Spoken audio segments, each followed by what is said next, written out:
Tahun lalu saya bekerja sama dengan seseorang di sebuah proyek. Dia adalah orang yang sangat cerdas dengan gelar master di bidang teknik. Dia ingin meeting untuk membahas bagaimana kita bisa bekerja sama untuk menciptakan suatu produk baru. Saya tertarik dengan idenya dan setuju untuk bekerja sama dengannya. Setelah kita mulai kerjasama, dia mulai cerita tentang latar belakangnya dan bagaimana dia bisa sampai ke posisi ini. Saya tuh keluar dari 2 kerjaan saya yang sebelum ini. Tempat kerja saya yang pertama nggak bisa manfaatin skill saya, jadi akhirnya saya milih untuk berhenti. Soalnya saya merasa kerjaan saya nggak dihargai.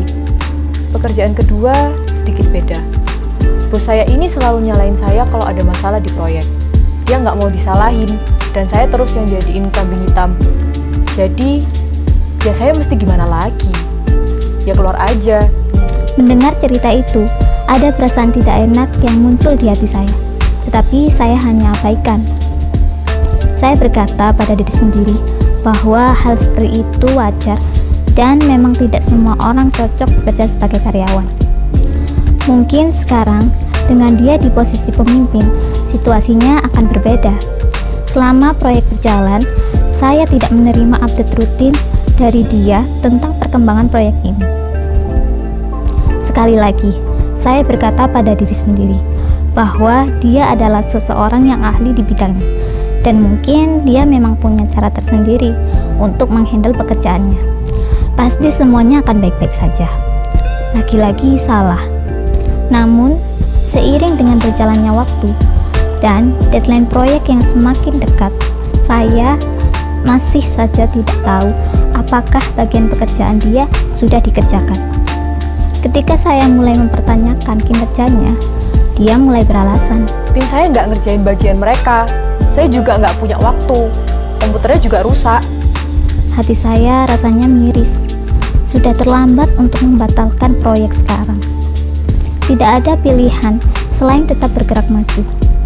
Deadline proyek akhirnya tiba dan semua hasil kerja harus diserahkan kepada customer. Customer kita tidak puas. Pekerjaan yang dilakukan partner saya sama sekali tidak sesuai dengan harapan mereka. Saya menghabiskan waktu berbulan-bulan untuk memulihkan kerugian proyek ini dan menjalin kembali hubungan baik dengan customer. Namun, kepercayaan yang sudah hilang tidak mudah dikembalikan. Ketika saya mengkonfrontasi partner saya tentang masalah ini, mulailah dia menuduh dan menyalahkan. Dia bagaikan senapan mesin yang tidak henti-hentinya menembakkan alasan demi alasan mengapa kegagalan proyek itu bukan merupakan kesalahannya. Pola pikir victim mentality datang dari ketidakmauan seseorang untuk mengemban tanggung jawab pribadi.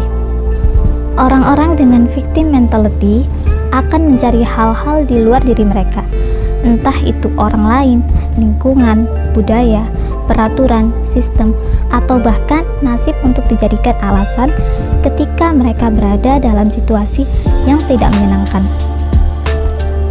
Menuduh, menyalahkan, dan membuat alasan adalah cara mereka untuk melindungi diri mereka sendiri dan tetap berada di zona nyaman. Karena bagi seseorang dengan victim mentality, tidak ada gunanya berusaha dan berubah apabila penyebab masalah mereka itu berada di luar kendali mereka. Ketidakberdayaan yang mereka tanamkan ke diri mereka sendiri membuat mereka tidak bisa melakukan apa-apa kecuali mengeluh.